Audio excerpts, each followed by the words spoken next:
Welcome to UPSC Civil 360. Today we are going to discuss Geography from the Udan magazine of PW Only IS.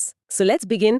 आज का हमारा topic है chapter 1 Origin and Evolution of Earth, यानी पृथ्वी की उत्पत्ति और उसका विकास। यानी essentially एक cosmic detective journey पे जा रहे हैं हम। हाँ बिल्कुल। तो सबसे पहले let's travel back in time. अर्थ के origin से जुड़ी earliest ideas. The first major contender थी nebular hypothesis. हाँ, इसे इमैनुअल कांट ने 1755 में प्रपोज किया था। और बाद में 1796 में पियर सिमन लप्लास ने इसे रिवाइज किया।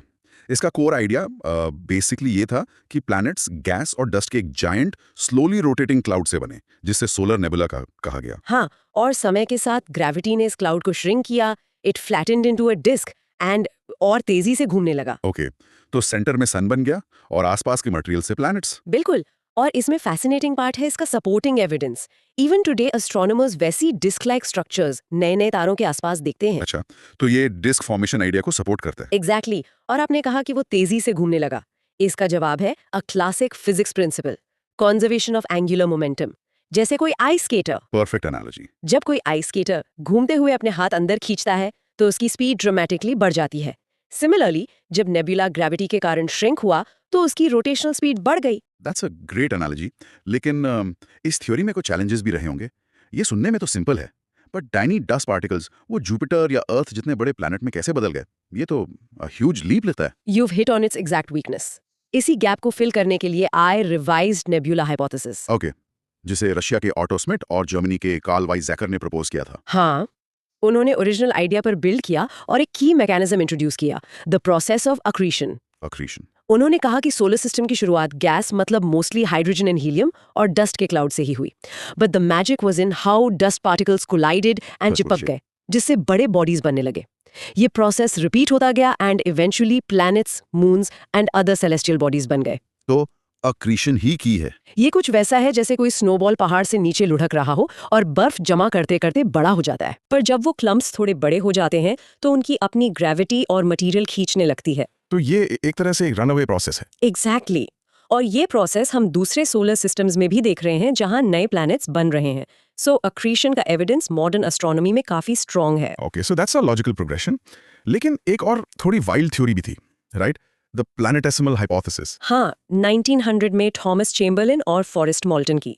इसका कॉन्सेप्ट तो साइंस फिक्शन जैसा लगता है कि एक तारा हमारे सन के पास से गुजरा और उसकी ग्रेविटी ने सन से एक cigar shaped stream of material खींच लिया, राइट? और ये मटेरियल फिर ठंडा हुआ, कंडेंस हुआ और छोटे छोटे सॉलिड बॉडीज में बदल गया, जिन्हें प्लैनेटेसिमल्स कहा गया। और फिर इन्हीं प्लैनेटेसिमल से अक्रीशन के थ्रू प्लैनेट्स बने। हाँ, और इसे बाद में सर जेम्स जीन्स और सर हेरल्ड जेफरी ने भी सपोर्ट किया था। हमें ये याद रखना होगा कि ये हाइपोथेसिस न्यूक्लियर फ्यूजन की मॉडर्न अंडरस्टैंडिंग से पहले आई थी। ये समझाने की कोशिश थी कि सन का गर्म गैशियस मटेरियल सॉलिड प्लैनेट्स में कैसे बदल सकता है। बट होल्ड ऑन, एक तारा बस happen to pass by our sun at the right moment. ये तो बहुत ही रेयर इवेंट लगता है। क्या यही वजह है कि साइंटिस्ट आज इसे नहीं मानते? You've nailed its biggest challenge. Planet formation की यूनिवर्सल थ्योरी को इतने रेयर चांस एनकाउंटर पर बेस करना साइंटिफिकली सेटिस्फाइंग नहीं है। मॉडर्न थ्योरीज ऐसे प्रोसेसेस ढूंढती हैं जो यूनिवर्स में कॉमन हो, ना कि कोई फ्रीक एक्सीडेंट। इसीलिए ये थ्योरी फेवर से बाहर हो गई।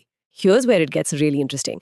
अब आते हैं मॉडर्न थ्योरीज पर, और इसमें अनडिस्प्यूटेड चैंपियन है द बिग बैंग थ्योरी, जिसे एक्सपैंडिंग यूनिवर्स हाइपोथेसिस भी कहते हैं। 1927 में जॉर्ज लेमात्रे ने प्रपोज किया था and it was solidified bye Edwin हबल्स observations in 1929। What's fascinating here is the core concept. हाँ, थ्योरी कहती है कि अबाउट 13.7 बिलियन ईयर्स अगो पूरा यूनिवर्स एक इन्फिनिटली डेंस और हॉट पॉइंट में था, एक टाइनी बॉल जिसे हम सिंगुलैरिटी कहते हैं। और ये स्पेस में एक्सप्लोजन नहीं था, ये स्पेस का ही एक्सपेंशन था। बिल्कुल। उस मोमेंट से यूनिवर्स एक्सपैंड और कूल होना शुरू हुआ। जैसे जैसे वो ठंडा हुआ, एनर्जी मैटर में कन्वर्ट हुई एंड इवेंचुअली गैलेक्सीज, तारे और प्लैनेट्स बने। स्क्रीन पर जो डायग्राम है वो इस पूरी जर्नी को दिखाता है, इनिशियल एक्सपेंशन से लेकर एटम्स बनने तक, फिर स्टार्स एंड गैलेक्सीज और आज के यूनिवर्स तक। और इसका एविडेंस तो इनक्रेडिबली स्ट्रांग है। First, the redshift of galaxies. Hubble ने देखा कि गैलेक्सीज हमसे दूर जा रही हैं, मतलब यूनिवर्स एक्सपैंड हो रहा है। हाँ, उनकी लाइट स्ट्रेच हो रही है red end of the spectrum की तरफ। Second, the cosmic microwave background radiation. CMB।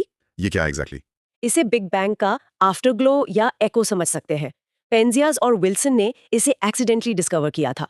ये एक फेंट यूनिफॉर्म रेडिएशन है जो हर दिशा से आ रही है, बिग बैंग से बची हुई हीट। तो ये एक तरह से स्मोकिंग गन एविडेंस है। एग्जैक्टली और थर्ड है abundance of light elements.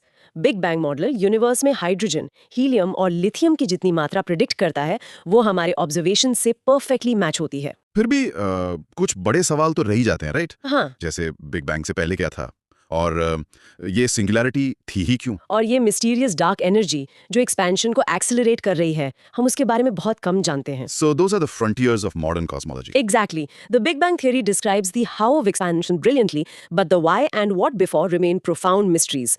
Big Bang के consensus बनने से पहले इसका एक मेजर राइवल था, द स्टेडी स्टेट थ्योरी, जिसे 1948 में फ्रेड हॉयल ने प्रपोज किया था। हाँ, और इसकी अपील थोड़ी फिलोसॉफिकल थी। द कॉन्सेप्ट वाज कि यूनिवर्स इटर्नल है, अनचेंजिंग। ये हमेशा से ऐसा ही था और हमेशा ऐसा ही रहेगा, तो जैसे जैसे एक्सपैंड होता है, गैप्स में नया मैटर क्रिएट होता रहता है। ताकि डेंसिटी कांस्टेंट रहे। ये आइडिया अट्रैक्टिव था क्योंकि इससे शुरुआत या क्रिएशन के मुश्किल सवालों से बचा जा सकता था। So what is the knockout punch for this theory? The cosmic microwave background radiation, वो CMB, एक इटर्नल अनचेंजिंग यूनिवर्स में किसी गर्म शुरुआत का एको होने का कोई रीजन नहीं है। CMB ने प्रूव कर दिया कि यूनिवर्स का पास्ट उसके प्रेजेंट से बहुत अलग था। Okay, so the Big Bang gives us an expanding universe, full of simple elements like hydrogen and helium. But यहाँ से रात में दिखने वाले तारों तक का सफर, ये कैसे हुआ? That comes down to tiny imperfections. Big bang के बाद मैटर और एनर्जी का डिस्ट्रीब्यूशन परफेक्टली यूनिफॉर्म नहीं था। डेंसिटी में हल्के वेरिएशंस थे। और इन वेरिएशन से ग्रेविटी में भी डिफरेंस आया। हाँ, जिससे मैटर एक साथ क्लम्प होना शुरू हो गया। This was the seed for the formation of galaxies. And inside these developing galaxies, we have nebulae, right? Giant clouds of hydrogen gas. Precisely, एक गैलेक्सी एक ह्यूज गैस क्लाउड से शुरू होती है।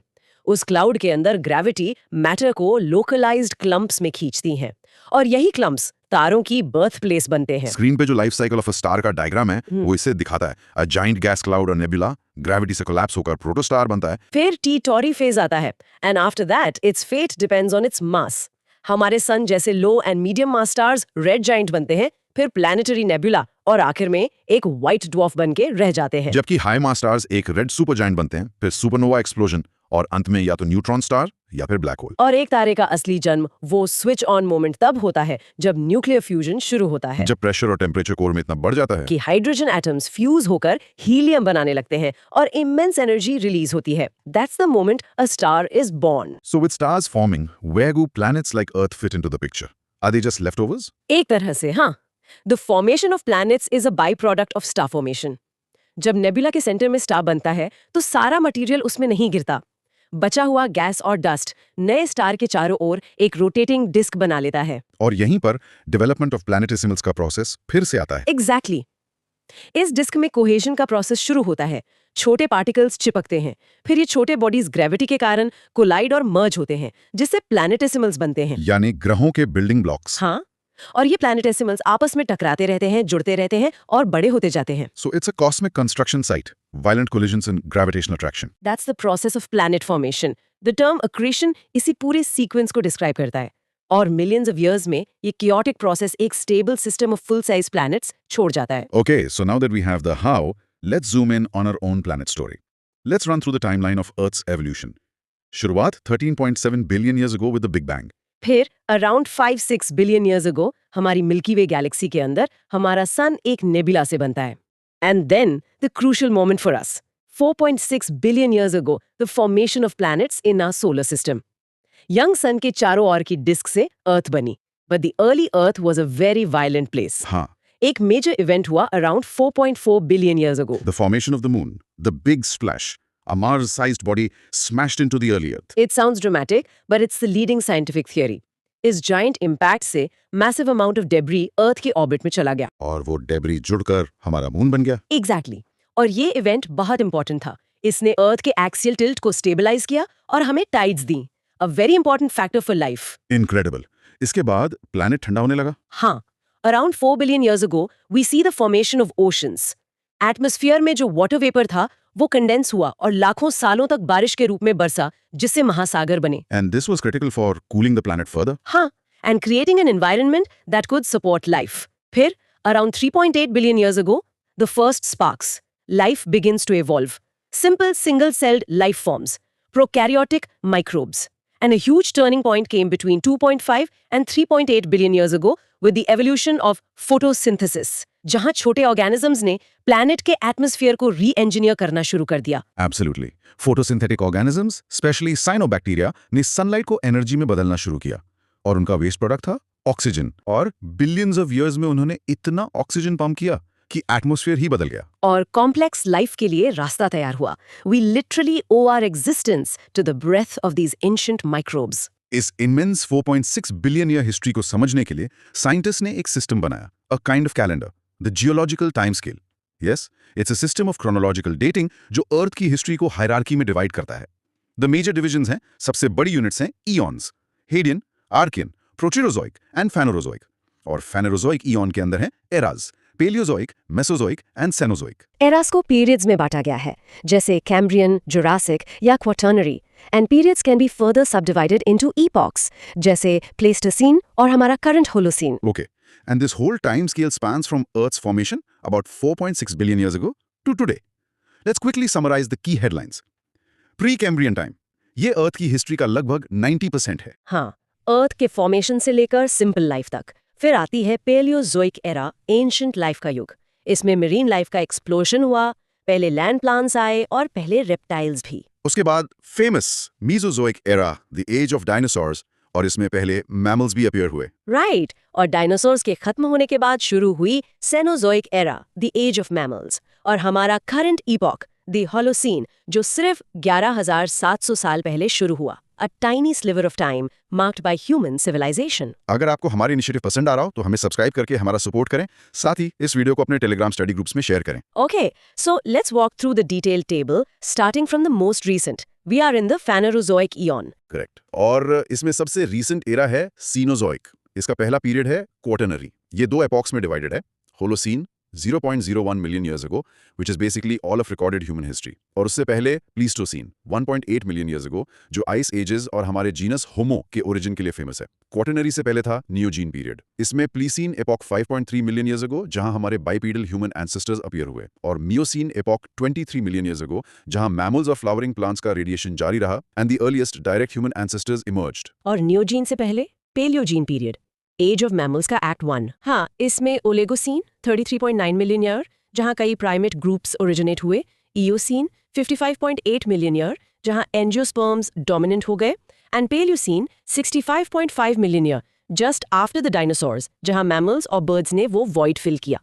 And now we enter the most famous chapter, the Mesozoic era, the age of dinosaurs. शुरुआत होती है Triassic period से 251 मिलियन ईयर से। हाँ, यहाँ कोन बेयरिंग प्लांट्स यानी जिम्नोस्पर्म्स डोमिनेंट करते थे, पहले डायनासोर्स अपीयर हुए, and importantly the first true mammals originated. Next is the Jurassic period, 199.6 million years, peak dinosaur time. बिल्कुल, डायनासोर्स अबंडेंट एंड डाइवर्स थे। और फिर आता है final act, the Cretaceous period, 145.5 million year. यहाँ फ्लावरिंग प्लांट्स, एंजियोस्पर्म्स अपीयर हुए, और ये पीरियड उस मैसिव एक्सटिंक्शन इवेंट के साथ खत्म होता है जिसने डायनासोर्स को वाइप आउट कर दिया। डायनासोर से पहले थी लंबी पैलियोजोइक एरा, और इसकी शुरुआत लाइफ की हिस्ट्री के सबसे इंपॉर्टेंट इवेंट्स में से एक से होती है। Absolutely. It begins with the Cambrian period 542 million years ago and the Cambrian explosion, a sudden dramatic increase in the diversity of animal life. इसके बाद Ordovician period 488.3 million years ago, जहां marine algae abundant थी, and colonization of land by fungi, plants and arthropods. फिर Silurian period 443.7 million years में early vascular plants का diversification हुआ। The Devonian 460 million is the age of fishes, पर यहाँ पहले टेट्रोपॉड्स और इंसेक्ट्स भी लैंड पर आए। Next, the Carboniferous period 359.2 million years ago, extensive forests, first seed plants and origin of reptiles. और पेलियोजोइक एरा खत्म होता है पर्मियन पीरियड 299 मिलियन ईयर्स के साथ, जो रेप्टाइल्स के रेडिएशन के लिए जाना जाता है, but concluded with the largest mass extinction in Earth's history. और ये सब पेलियोजोइक, मेसोजोइक, सेनोजोइक सिर्फ आखिरी इयॉन द फेनेरोजोइक में है। इससे पहले का वास्ट एक्सपेंस ऑफ टाइम है प्रीकैम्ब्रियन। करेक्ट, जो प्रोटेरोजोइक और आर्कियन इयॉन्स में बंटा है। प्रोटेरोजोइक इयॉन में हम Ediacaran period 600 million years ago में diverse algae and soft bodied invertebrates देखते हैं, और oldest fossils of eukaryotic cells भी इसी इयॉन में मिलते हैं। और उससे भी पीछे आर्कियन इयॉन में this is the truly ancient Earth. हाँ, यहाँ 2.7 billion years ago atmospheric oxygen बढ़ना शुरू होता है थैंक्स टू दो cyanobacteria. oldest fossils of cells, prokaryotes, appear around 3.5 billion years ago, and the oldest known rocks on Earth's surface are dated to 3.8 billion years ago. And that brings us right back to the very beginning. Approximately 4600 million years ago, the origin of Earth. Our solar system के साथ। तो sources के मुताबिक ये एक celestial system है जिसमें सन, planets, asteroids, comets, dust और गैसेस हैं। पर इसकी लोकेशन क्या है? हमारी कॉस्मिक एड्रेस है मिल्की वे गैलेक्सी के एक आउटर स्पाइरल आर्म में, अच्छा, जिसे ओरायन आर्म कहते हैं। और इस सिस्टम के प्लैनेट्स को दो मेन कैटेगरीज में बांटा गया है। पहला है इनर या कहिए टेरेस्ट्रियल प्लैनेट्स। टेरेस्ट्रियल मतलब जमीन जैसे, तो इनकी क्या खासियत है? इनकी हाई डेंसिटी होती है, साइज में छोटे होते हैं और इनकी सरफेस सॉलिड और रॉकी होती है। ये इंटेंस सोलर विंड्स की वजह से बने हैं। मतलब सूरज के पास होने की वजह से जो हल्की गैसें थी वो सब उड़ गईं और सिर्फ भारी पथरीला मटेरियल बचा। इसमें आते हैं मर्क्यूरी, वीनस, अर्थ और मार्स। समझ गया। तो इसका मतलब जो आउटर प्लैनेट्स हैं, जिन्हें जोवियन प्लैनेट्स भी कहते हैं, वो इसके बिल्कुल ऑपोजिट होंगे? बिल्कुल, जोवियन यानी जुपिटर जैसे। इनकी डेंसिटी कम होती है, साइज बहुत बड़ा होता है और सर्फेसेस गैशियस होती हैं। अच्छा, ये वीक सोलर विंड्स के कारण बने। इसमें आते हैं जुपिटर, सैटर्न, यूरेनस और नेपच्यून। तो कुल मिला के 8 प्लैनेट्स। सोर्सेज में कुछ प्लैनेट्स की स्पेसिफिक फीचर्स भी बताई गई हैं। हाँ। जैसे मर्क्यूरी, जो सूरज का सबसे छोटा और सबसे पास का ग्रह है। हाँ। और वीनस, जिसे अर्थ का ट्विन कहते हैं, पर उसका एटमॉस्फेयर तो कार्बन डाइऑक्साइड और सल्फ्यूरिक एसिड से भरा है। हाँ, बिल्कुल। और जुपिटर जो है वो सबसे बड़ा ग्रह है। उसका एटमॉस्फेयर हाइड्रोजन, हीलियम, मीथेन और अमोनिया से बना है। एक इंटरेस्टिंग पॉइंट एक्सिस टिल्ट का भी है। मतलब वीनस और यूरेनस का। हाँ। ये दोनों अपने एक्सट्रीम एक्सियल टिल्ट की वजह से बाकी प्लैनेट्स के ऑपोजिट डायरेक्शन में रोटेट करते हैं। सही कहा, ये बहुत ही यूनिक फीचर है। तो चलिए अब टेबल में जो डिटेल्स दी गई हैं उन्हें एक एक करके देखते हैं। हर प्लैनेट के type, time of rotation, axial tilt और कॉम्पोजिशन पर बात करेंगे। जरूर। शुरू करते हैं मर्क्यूरी से। ये एक टेरेस्ट्रियल प्लैनेट है। हाँ। इसका टाइम ऑफ रोटेशन है 59 अर्थ डेज, यानी वहां का एक दिन हमारे 59 दिनों के बराबर। हाँ। और एक्सियल टिल्ट है सिर्फ 0.03 डिग्रीज। कंपोजिशन में ये रॉकी है और इसका कोर मेटालिक है। सूरज से दूरी है 0.39 AU। और इसके की फीचर्स? सूरज के सबसे नजदीक है, कोई एटमॉस्फेयर नहीं है और टेम्परेचर में बहुत ज्यादा उतार चढ़ाव होता है। अब बात करते हैं वीनस की। ये भी टेरेस्ट्रियल है? हाँ। इसका रोटेशन टाइम है -243 अर्थ डेज। ये माइनस का क्या मतलब है? माइनस मतलब रेट्रोग्रेड, यानी ये उल्टा घूमता है। और इसका एक्सियल टिल्ट है 177.4 डिग्रीज। बाप रे, मतलब लगभग पूरा ही उल्टा है। हाँ। इसका एटमॉस्फेयर बहुत घना है, CO2 से भरा हुआ, और इसी वजह से ग्रीन हाउस इफेक्ट के कारण ये सोलर सिस्टम का सबसे गर्म ग्रह है। अब आते हैं अपने घर पर, अर्थ पर। Type terrestrial, time of rotation 24 hours और एक्सियल टिल्ट 23.5 डिग्रीज, जिससे मौसम बनते हैं। राइट। कंपोजिशन में ये रॉकी है, सरफेस पर पानी है और N2O2 का एटमॉस्फेयर है। और इसकी की फीचर है कि ये एकमात्र ग्रह है जहां लिक्विड वाटर और लाइफ है, क्योंकि ये गोल्डीलॉक्स जोन में है। फिर है मार्स, द रेड प्लैनेट। ये भी टेरेस्ट्रियल है। हाँ, इसका रोटेशन टाइम हमारे बहुत करीब है, 24.6 आवर्स। और टिल्ट भी 25.2 डिग्रीज है। तो वहां भी मौसम होते होंगे? बिल्कुल। इसकी कॉम्पोजिशन रॉकी है और एटमॉस्फेयर CO2 का है, लेकिन बहुत पतला। इसकी खासियत है कि सोलर सिस्टम का सबसे बड़ा ज्वालामुखी ओलंपस मॉन्स यहीं पर है। अब जोवियन प्लैनेट्स, पहले जुपिटर। जुपिटर एक गैस जायंट है। इसका रोटेशन टाइम सिर्फ 9.9 घंटे है, सबसे तेज। वाओ। कॉम्पोजिशन में हाइड्रोजन, हीलियम, अमोनिया, मीथेन है। और की फीचर है कि यह सबसे बड़ा ग्रह है। इसका ग्रेट रेड स्पॉट एक बहुत बड़ा तूफान है और इसका एक फेंट रिंग सिस्टम भी है। इसके बाद सैटर्न, ये भी एक गैस जायंट है। हाँ, इसका रोटेशन टाइम 10.7 आवर्स है। वाओ। और टिल्ट 26.7 डिग्रीज। कॉम्पोजिशन में हाइड्रोजन, हीलियम, मीथेन। और इसका सबसे आइकॉनिक फीचर तो इसका रिंग सिस्टम है। बिल्कुल। और इसकी डेंसिटी इतनी कम है कि ये पानी में तैर सकता है। फिर आता है यूरेनस, जो एक आइस जायंट है। इसका रोटेशन भी रेट्रोग्रेड है, -17.2 आवर्स, और एक्सियल टिल्ट है 97.8 डिग्रीज। मतलब ये अपनी साइड पर लुढ़कते हुए घूमता है। एग्जैक्टली। इसकी कॉम्पोजिशन में हाइड्रोजन, हीलियम, मीथेन के साथ साथ पानी और अमोनिया भी है।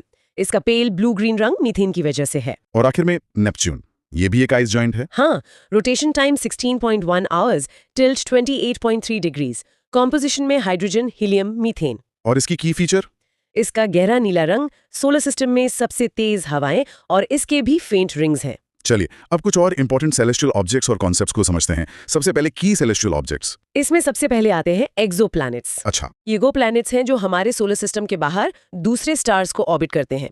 इन्हें रेडियल वेलोसिटी और ट्रांजिट फोटोमेट्री जैसे मेथड से खोजा गया है, जैसे Proxima Centauri B. Next, dwarf planets. ये तो प्लूटो वाले हैं। हाँ, ये सेलेस्टियल बॉडीज सूरज को ऑर्बिट करती हैं, इनका शेप भी लगभग गोल होता है, लेकिन इन्होंने अपनी ऑर्बिटल पाथ को क्लियर नहीं किया होता। Examples Pluto, Eris, Haumea, Makemake. फिर हैं कॉमेट्स, ये पूंछ वाले तारे। ये काइपर बेल्ट या ओट क्लाउड से आने वाली बर्फीली बॉडीज हैं। जब ये सूरज के पास आती हैं तो सब्लिमेशन के कारण इनकी एक पूंछ बन जाती है। और एस्ट्रॉइड्स? ये रॉकी रेमनेंट्स हैं सोलर सिस्टम के फॉर्मेशन से बचे हुए। ज्यादातर ये एस्ट्रॉइड बेल्ट में पाए जाते हैं। अब एक बहुत फैसिनेटिंग टॉपिक, ब्लैक होल्स।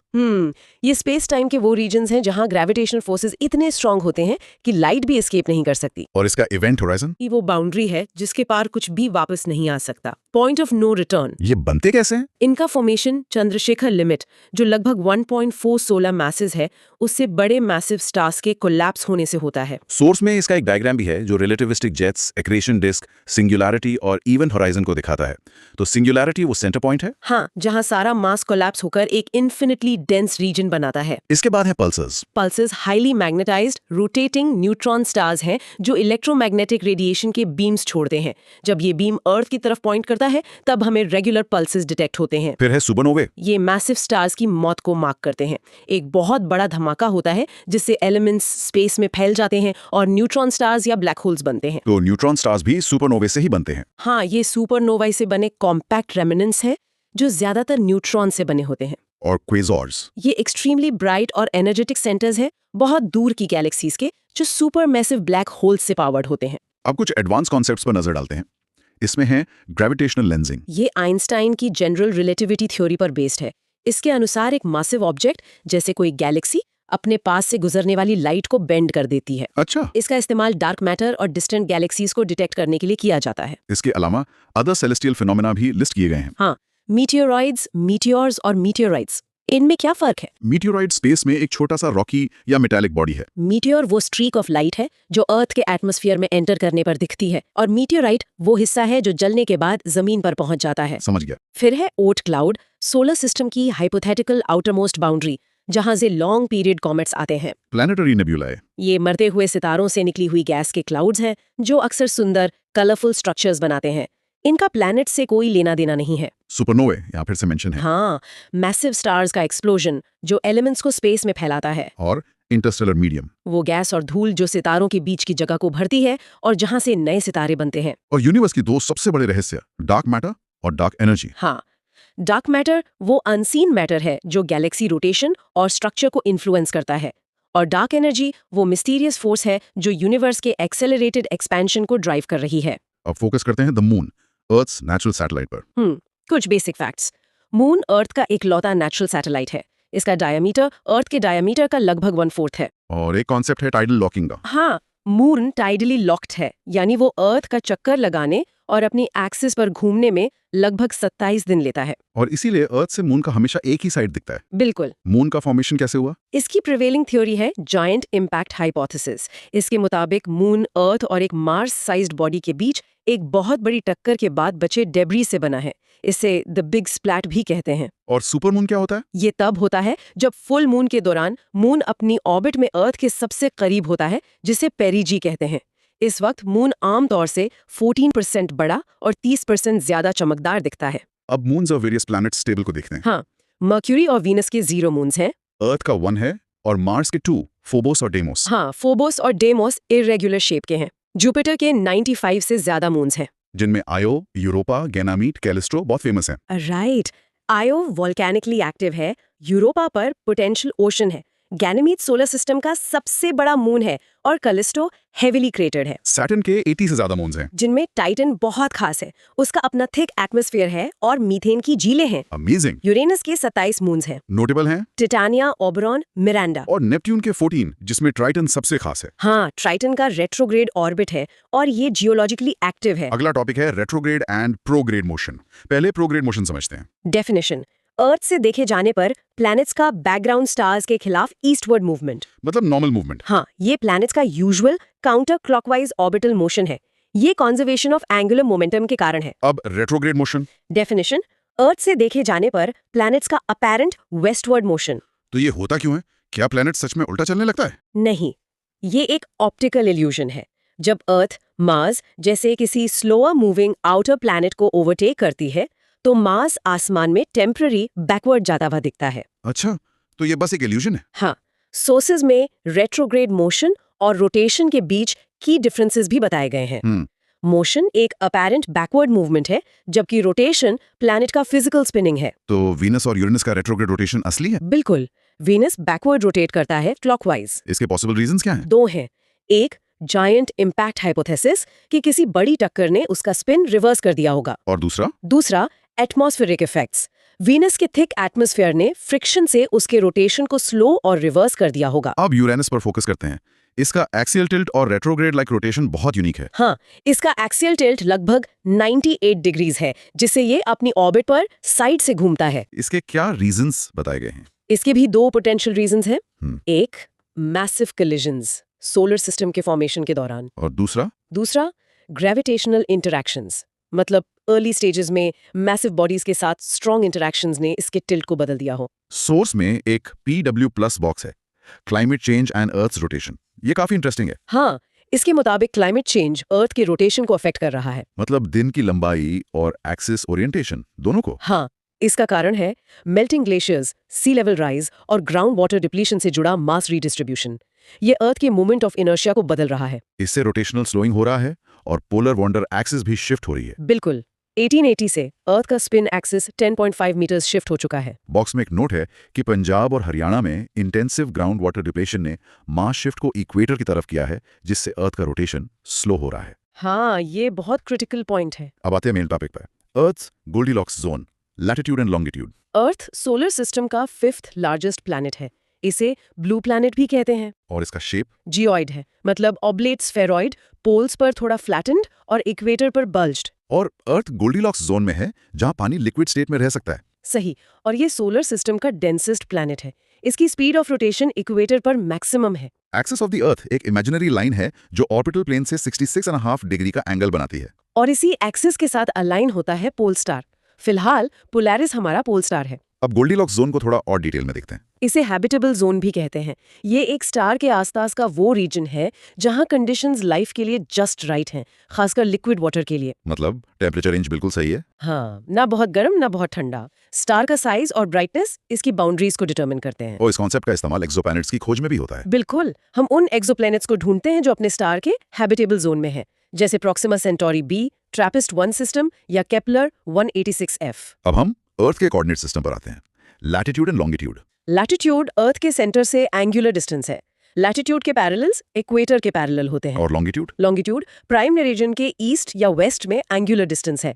इसे 0 डिग्री से 180 डिग्री तक मेजर किया जाता है। Prime meridian? 0 डिग्री लॉन्गिट्यूड है, जो यूके, फ्रांस, अल्जीरिया और अंटार्कटिका से गुजरता है। और international date line 180 degree longitude पर है। यहाँ एक PW+ बॉक्स है, when neighbours live on different days, Anadyr and Nome. हाँ, रूस का एनाडेर और यूएस का नोम ज्योग्राफिकली पास हैं, लेकिन इंटरनेशनल डेट लाइन से अलग हैं। तो जब अनादिर में मंडे मॉर्निंग होती है, तब नोम में संडे मॉर्निंग होती है। एग्जैक्टली, एक दिन का टाइम डिफरेंस। और एक और बॉक्स है, where India's time meets its climate. हाँ, छत्तीसगढ़ के कोरिया डिस्ट्रिक्ट में Indian standard time meridian 82 degree 30E tropic of cancer 23 degree 30N को क्रॉस करती है। चलिए स्टैंडर्ड टाइम पे बात करते हैं। Indian standard Time IST 82.5 degrees E longitude पर बेस्ड है। हाँ, जो उत्तर प्रदेश, छत्तीसगढ़, ओडिशा, मध्य प्रदेश और आंध्र प्रदेश से गुजरता है। IST GMT से 5 घंटे 30 मिनट आगे है। फिर है ग्रेट सर्कल, ये क्या है? ये अर्थ जैसे स्फीयर पर 2 पॉइंट्स के बीच का सबसे छोटा रास्ता बताता है। इक्वेटर एक ग्रेट सर्कल है। और मेरिडियंस? सभी मेरिडियंस भी ग्रेट सर्कल्स माने जाते हैं जब उन्हें उनके ऑपोजिट के साथ पेयर किया जाता है। पायलट्स और सेलर्स नेविगेशन में इसका बहुत इस्तेमाल करते हैं। यहाँ एक और बॉक्स है, world's most famous place that doesn't exist, Null आई। हाँ, जहाँ इक्वेटर प्राइम मेरिडियन से मिलता है गल्फ ऑफ गिनी में, वो जगह नल आइलैंड कहलाती है। ये GPS डेटा में एरर से पॉपअप होता है। असल में वहाँ सिर्फ ओशन है। अब टेबल से मेजर लैटिट्यूड्स ऑफ अर्थ और उनसे गुजरने वाले देशों को देखते हैं। जरूर। 0 डिग्री इक्वेटर साउथ अमेरिका में एक्वाडोर, कोलंबिया, ब्राजील से गुजरता है। अफ्रीका में? अफ्रीका में Gabon, Congo, Uganda, Kenya, Somalia से। और एशिया में इंडोनेशिया और मालदीव से। 23.5 degrees N Tropic of Cancer? North America में मेक्सिको, बहामास, अफ्रीका में इजिप्ट, लीबिया, अल्जीरिया और एशिया में Taiwan, China, Myanmar, Bangladesh, India, Oman, UAE, Saudi Arabia. और Tropic of Capricorn. 23.5 degrees S, Tropic of Capricorn. South America में Argentina, Brazil से, Africa में Namibia, south Africa, Mozambique से और Australia से गुजरता है। 66.5 degrees N आर्कटिक सर्कल और 66.5 degrees S Antarctic circle. Arctic circle Europe, Asia और नॉर्थ अमेरिका के नॉर्दर्न पार्ट से गुजरता है और एंटार्क्टिक सर्कल सिर्फ एंटार्क्टिका से। आखिरी PW+ बॉक्स है global time zones and overseas territories. इसमें बताया गया है कि कंट्रीज जैसे यूके, डेनमार्क, न्यूजीलैंड के पास बहुत सारे टाइम जोन्स हैं। उनकी ओवरसीज टेरिटरीज की वजह से। हाँ, जबकि ब्राजील जैसा बड़ा देश ज्योग्राफिकली कॉम्पैक्ट होने के कारण सिर्फ 4 टाइम जोन्स रखता है। अर्थ जियोमैग्नेटिक फील्ड की ये आखिर है क्या और ये काम कैसे करता है? देखिए, ये असल में पृथ्वी के चारों ओर एक विशाल, आप कह सकते हैं, अदृश्य सुरक्षा कवच है। एक कवच? हाँ, टेक्निकली ये एक मैग्नेटिक डाइपोल का फील्ड है। इसे समझने का सबसे आसान तरीका है कि आप कल्पना करें कि पृथ्वी के केंद्र में एक बहुत बड़ा बार मैग्नेट रखा है और ये मैग्नेट पृथ्वी के घूमने की धुरी यानी रोटेशनल एक्सिस से करीब 11 डिग्री के कोण पर झुका हुआ है। अच्छा। और एक की पॉइंट यह है कि ये कोई स्टैटिक फील्ड नहीं है, ये डायनामिक है। मतलब ये जियोलॉजिकल टाइम स्केल पर लगातार बदलता रहता है। तो ये एक तरह का प्लैनेट साइज्ड शील्ड है जो बदलता रहता है। और इसकी स्ट्रेंथ हर जगह एक जैसी होती है या अलग अलग अलग अलग होती है? इसकी इंटेंसिटी ध्रुवों यानी पोल्स पर सबसे ज्यादा होती है ओके। और भूमध्य रेखा यानी इक्वेटर के पास सबसे कम। और इसी मैग्नेटिक फील्ड और इसके वेरिएशंस का अध्ययन हमें पृथ्वी के मेटालिक कोर को बेहतर ढंग से समझने में मदद करता है। तो फिर सवाल उठता है कि ये विशाल मैग्नेटिक फील्ड बनता कैसे है? मतलब क्या सच में अंदर कोई जायंट मैग्नेट है? जाइंट मैग्नेट तो नहीं, लेकिन हाँ, कुछ वैसा ही है। इसकी असली वजह पृथ्वी के लिक्विड आउटर कोर में छिपी है। Liquid outer core? हाँ, जो पिघले हुए लोहे और निकल का एक, आप कह सकते हैं, विशाल समंदर है। अब इस कोर में तापमान, दबाव और कॉम्पोजिशन में बहुत अंतर है, जिसकी वजह से ये पिघला हुआ धातु लगातार घूमता रहता है। इन्हीं को हम कन्वेक्शन करंट्स कहते हैं। Okay, so a giant ocean of boiling liquid metal. Exactly. और जब ये highly conductive liquid ion flow करता है तो इससे जबरदस्त इलेक्ट्रिक करंट्स पैदा होते हैं। और फिजिक्स का नियम है कि जहां इलेक्ट्रिक करंट होगा वहां मैग्नेटिक फील्ड भी बनेगा। इसी सेल्फ सस्टेनिंग प्रोसेस को डायनामो इफेक्ट के रूप में जाना जाता है। वाओ! तो ये कोई एक बार बनी हुई चीज नहीं है, बल्कि एक कंटिन्यूअस इंजन है जो हमारे ग्रह के अंदर चल रहा है। हाँ, मैंने जियोमैग्नेटिक रिवर्सल के बारे में भी सुना है। ये सुनने में काफी ड्रामेटिक लगता है। ये है भी ड्रामेटिक। जियोमैग्नेटिक रिवर्सल एक ऐसी प्रक्रिया है जिसमें ग्रह के मैग्नेटिक नॉर्थ और मैग्नेटिक साउथ पोल्स अपनी जगह बदल लेते हैं। जगह बदल लेते हैं? मतलब नॉर्थ साउथ बन जाता है? हाँ, मतलब अगर आज आपका कंपास नॉर्थ दिखा रहा है तो रिवर्सल के बाद वो साउथ की तरफ इशारा करेगा। और ये कोई साइंस फिक्शन नहीं है, ये पृथ्वी के इतिहास में कई बार हो चुका है।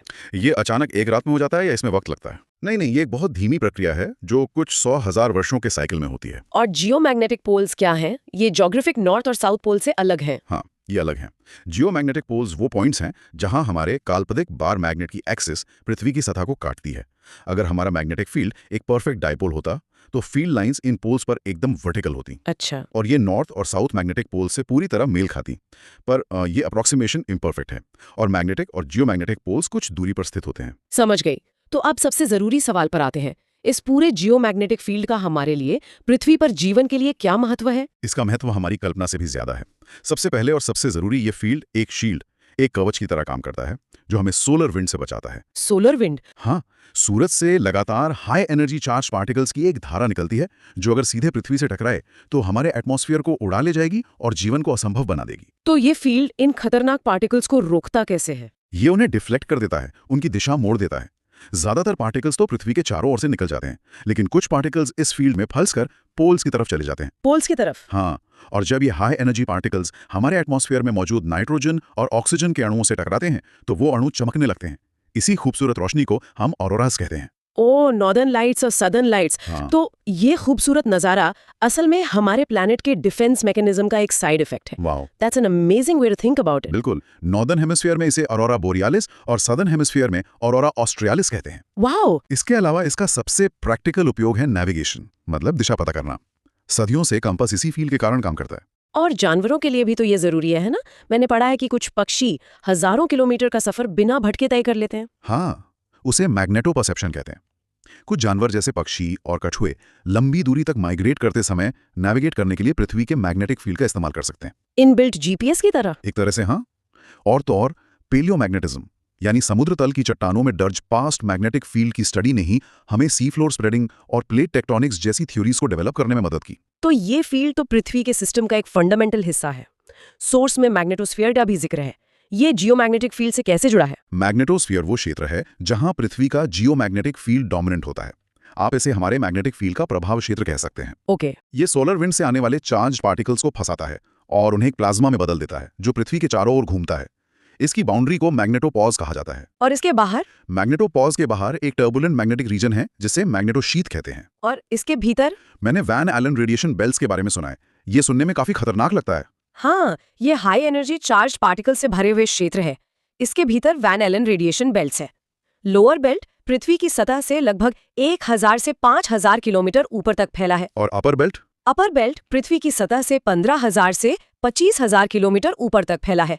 ये बेल्ट्स हमारे सैटेलाइट्स के लिए एक बड़ा खतरा हो सकते हैं। और मैग्नेटिक स्टॉर्म्स ये क्या होते हैं? जब सोलर विंड के तेज झोंके मतलब गस्ट्स मैग्नेटोस्फीयर से टकराते हैं तो मैग्नेटिक फील्ड में तेजी से बदलाव आता है। अच्छा, यह निकट पृथ्वी अंतरिक्ष में इलेक्ट्रिक करंट्स उत्पन्न करता है, जो हमारे आर्टिफिशियल सैटेलाइट्स जैसे जीपीएस और लॉन्ग रेंज रेडियो कम्युनिकेशन को नुकसान पहुंचा सकता है। तो चलिए अब अर्थ के हीट जोन्स पर आते हैं। बिल्कुल।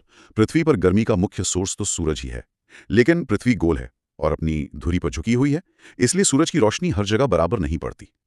इसी आधार पर हमने पृथ्वी को 3 प्राइमरी हीट जोन्स में बांटा है। इसे समझने का कोई आसान तरीका है? हाँ, आप इसे एक टॉर्च की तरह सोच सकते हैं। अगर आप टॉर्च की रोशनी सीधे दीवार पर डालें तो एक छोटा और बहुत चमकदार गोला बनता है। मतलब सारी एनर्जी एक छोटी जगह पर कॉन्सेंट्रेटेड है। एग्जैक्टली। लेकिन अगर आप टॉर्च को तिरछा कर दें तो वही रोशनी एक बड़े हिस्से में फैल जाती है और उसकी इंटेंसिटी कम हो जाती है। Great analogy. तो पृथ्वी पर यह कैसे लागू होता है? पहला जोन है टॉरेट जोन या ट्रॉपिकल जोन। ये ट्रॉपिक्स ऑफ कैंसर और कैप्रिकॉर्न के बीच का इलाका है। यहाँ साल भर सूरज लगभग सिर पर रहता है, यानी टॉर्च की सीधी रोशनी की तरह। सही कहा। इसलिए यह सबसे गर्म क्षेत्र है, जहां उच्च तापमान और भरपूर वर्षा होती है। अमेज़न और कॉन्गो बेसिन्स इसके बेहतरीन उदाहरण हैं। और दूसरा जोन जहां हम में से ज्यादातर लोग रहते हैं? वो है टेम्परेट जोन। यह ट्रॉपिक्स और पोलर सर्कल्स के बीच स्थित है। यहाँ सूरज की किरणें तिरछी पड़ती हैं। टॉर्च की तिरछी रोशनी की तरह। बिल्कुल। इसलिए यहाँ मॉडरेट तापमान होता है और हमें 4 अलग-अलग मौसम देखने को मिलते हैं। यूरोप, नॉर्थ अमेरिका और भारत का भी बड़ा हिस्सा इसी जोन में आता है। और आखिर में बर्फीले इलाके? वो है फ्रिजिड जोन या पोलर जोन। यह पोलर सर्कल्स और पोल्स के बीच का क्षेत्र है। यहाँ सूरज की किरणें बहुत ही ज्यादा तिरछी होती हैं, जिससे यहाँ अत्यधिक ठंड होती होगी। हाँ, अत्यधिक ठंड, लंबी सर्दियां और कठोर परिस्थितियां। आर्कटिक, एंटार्क्टिका और ग्रीनलैंड इसी जोन में आते हैं। अगर आपको हमारी इनिशिएटिव पसंद आ रहा हो तो हमें सब्सक्राइब करके हमारा सपोर्ट करें। साथ ही इस वीडियो को अपने टेलीग्राम स्टडी ग्रुप्स में शेयर करें। चलिए अब पृथ्वी की चाल यानी उसके मूवमेंट्स और साइकिल्स पर बात करते हैं। हम बचपन से रोटेशन और रेवोल्यूशन के बारे में पढ़ते आए हैं। हाँ, ये 2 फंडामेंटल मूवमेंट्स हैं। पहला है रोटेशन ऑफ द अर्थ, मतलब पृथ्वी का अपनी धुरी पर घूमना। हाँ, पृथ्वी अपनी धुरी पर लट्टू की तरह पश्चिम से पूर्व की ओर घूमती है। इसकी स्पीड भूमध्य रेखा पर सबसे तेज होती है, करीब 1670 किलोमीटर प्रति घंटा। और ध्रुवों की तरफ? जैसे जैसे हम ध्रुवों की ओर जाते हैं ये कम होती जाती है और इसका सबसे सीधा प्रभाव है दिन और रात का बारी बारी से होना। और दूसरा मूवमेंट है रेवोल्यूशन ऑफ द अर्थ। हाँ, रोटेशन के साथ साथ पृथ्वी एक एलिप्टिकल यानी अंडाकार ऑर्बिट में सूर्य के चारों ओर भी चक्कर लगाती है। इसी को रेवोल्यूशन कहते हैं। और इस अंडाकार रास्ते में 2 खास पॉइंट्स आते हैं ना? बिल्कुल।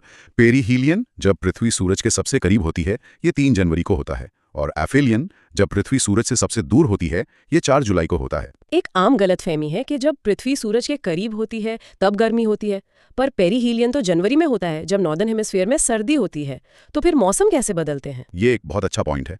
मौसम का पृथ्वी की दूरी से सीधा संबंध नहीं है, बल्कि इसका संबंध पृथ्वी के एक्सियल टिल्ट यानी झुकाव से है। वो 23.5 डिग्री वाला झुकाव? हाँ, रेवोल्यूशन के दौरान कभी नॉर्दर्न हेमिस्फीयर सूरज की तरफ झुका होता है तो वहां गर्मी होती है, और कभी साउदर्न हेमिस्फीयर तो वहां गर्मी होती है। ये झुकाव ही मौसमों का असली कारण है। अच्छा। रेवोल्यूशन का दूसरा बड़ा प्रभाव है डे लाइट वेरिएशंस, यानी साल भर दिन और रात की लंबाई का बदलना। ध्रुवों के पास तो महीनों तक लगातार दिन का उजाला या अंधेरा रहता है। चलिए इस एक्सियल टिल्ट और एक और कॉन्सेप्ट प्रिसेशन को थोड़ा और विस्तार से समझते हैं। जैसा हमने बात की, 23.5 डिग्री है और यही मौसमी भिन्नता का कारण है। और ये हमेशा एक जैसा नहीं रहता? नहीं। दिलचस्प बात यह है कि करीब 41,000 वर्षों के एक साइकिल में ये झुकाव 22.1 डिग्री से 24.5 डिग्री के बीच बदलता है, जिससे मौसमों की इंटेंसिटी प्रभावित होती है। और प्रिसेशन क्या है? एक्सियल प्रिसेशन को आप एक घूमते हुए लट्टू की डगमगाहट की तरह समझ सकते हैं। ओके। जैसे लट्टू घूमते घूमते थोड़ा डगमगाता है, वैसे ही पृथ्वी की धुरी भी बहुत धीरे धीरे डगमगाती है और करीब 26,000 वर्षों में एक पूरा चक्र बनाती है। ये पृथ्वी की कक्षा के सापेक्ष मौसमों के समय को प्रभावित करता है। ये सारे बदलाव सुनने में बहुत धीमे और लंबे लगते हैं। सोर्स में मिलैनकोविच साइकिल्स का भी जिक्र है। क्या ये इन्हीं बदलावों से जुड़ा है? हाँ, मिलैनकोविच साइकिल्स इन्हीं लॉन्ग टर्म साइकिल्स का कलेक्शन है जो पृथ्वी की जलवायु और मौसम को प्रभावित करते हैं। इसमें 3 मुख्य बदलाव शामिल हैं। कौन कौन से? पहला है एक्सेंट्रिसिटी, मतलब 1 लाख वर्षों में पृथ्वी की कक्षा का आकार अधिक गोलाकार से अधिक अंडाकार में बदलता है। दूसरा ऑब्लिक्विटी, यानी एक्सियल टिल्ट में 41,000 वर्षों की अवधि में परिवर्तन। और तीसरा प्रेसेशन, यानी एक्सियल वॉबल, जो 26,000 वर्षों की अवधि में होता है। सोर्स में मैग्नेटिक पोल रिवर्सल और चैंडलर वॉबल का भी जिक्र है। हाँ, मैग्नेटिक एक्सिस जो आउटर कोर द्वारा उत्पन्न होती है, रोटेशनल एक्सिस से लगभग 11 डिग्री झुकी होती है। आउटर कोर में बदलाव के कारण पोल वॉन्डर करते हैं और समय समय पर मैग्नेटिक रिवर्सल्स होते हैं। और चैंडलर वॉबल? चैंडलर वॉबल पृथ्वी के ध्रुवों का एक छोटा अनियमित मूवमेंट है, जिसकी अवधि लगभग 433 दिन होती है। ये पृथ्वी के घूर्णन को थोड़ा प्रभावित करता है। ये सब जानकर लगता है कि हमारा ग्रह एक स्थिर गोला नहीं बल्कि एक डायनामिक सिस्टम है। चलिए अब सॉल्स्टिसेस और इक्विनॉक्सेस को समझते हैं। बिल्कुल। सोल्स्टिस वो बिंदु है जब सूर्य आकाश में अपने उच्चतम या निम्नतम बिंदु पर पहुंचता है, जिससे साल का सबसे लंबा या सबसे छोटा दिन होता है। और इक्विनॉक्स? इक्विनॉक्स जैसा नाम से ही पता चलता है, जब दिन और रात की अवधि लगभग बराबर होती है। इसे तारीखों के हिसाब से समझते हैं। ठीक है। समर सोल्स्टिस 21 जून को होता है। ये नॉर्दर्न हेमिस्फीयर में सबसे लंबा दिन होता है। और एंटार्क्टिक सर्कल यानी 66.5 डिग्री एस पर 24 घंटे अंधेरा रहता है। और विंटर सॉल्स्टिस? ठीक 6 महीने बाद 22 दिसंबर को विंटर सॉल्स्टिस। ये नॉर्दर्न हेमिस्फीयर में सबसे छोटा दिन होता है और आर्कटिक सर्कल 66.5 डिग्री एन पर 24 घंटे अंधेरा। और इक्विनॉक्सेस? 2 इक्विनॉक्स होते हैं, स्प्रिंग इक्विनॉक्स 21 मार्च को और ऑटम इक्विनॉक्स 23 सितंबर को। इन दोनों ही दिनों में दिन और रात बराबर यानी 12 घंटे के होते हैं और दोनों ध्रुवों पर 12 घंटे का दिन होता है। बहुत बढ़िया। अब हमारी चर्चा के आखिरी पड़ाव पर आते हैं, इक्लिप्सेस यानी ग्रहण। ग्रहण को समझने के लिए सबसे पहले चंद्रमा की कक्षा को समझना जरूरी है। अच्छा। चंद्रमा का ऑर्बिटल प्लेन पृथ्वी के ऑर्बिटल प्लेन, जिसे दी एक्लिप्टिक कहते हैं, के सापेक्ष लगभग 5 डिग्री झुका हुआ है। तो इस 5 डिग्री के झुकाव का क्या मतलब हुआ? इसका मतलब है कि ज्यादातर समय चंद्रमा या तो पृथ्वी की कक्षा के थोड़ा ऊपर होता है या थोड़ा नीचे। यही कारण है कि हर न्यू मून यानी अमावस्या को सूर्य ग्रहण नहीं होता और हर फुल मून यानी पूर्णिमा को चंद्र ग्रहण नहीं होता। सही कहा। ग्रहण इक्लिप्स सीजन्स के दौरान होते हैं जब चंद्रमा की कक्षा इक्लिप्टिक प्लेन को पार करती है। Okay, so that 5 degree tilt is the main reason eclipses rare हैं।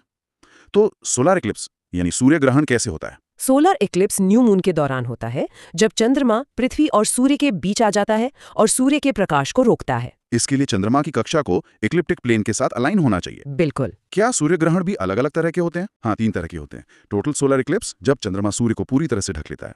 दूसरा है पार्शियल सोलर इक्लिप्स, जब चंद्रमा सूर्य को आंशिक रूप से ढकता है।